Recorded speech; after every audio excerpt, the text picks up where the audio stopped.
Ayan mga kapatid, nag-repair ako ng pressure washer. Ayan, ang problema nito, mahina siya bumomba. May walang lumalabas na tubig dito sa pressure. Ngayon, nang binuksan ko, biniak ko siya. Ito po ang nakita ko. Ayan may bumarang bato. Saktong sakto yung bato. Ayan ayun, bato. Nakasalpok siyang ganyan. Ayan. Nakaganyan siya.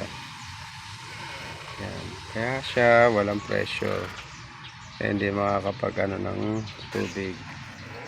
Ayan. Total pressure wash. Ayan po.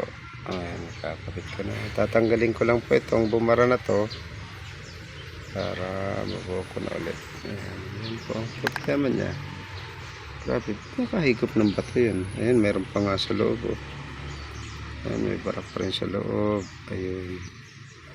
So, kailangan linisin para maging maayos ang pressure wash. Ayan.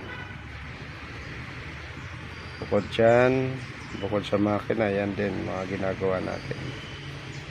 Ayan, mga kapatid. Salamat po.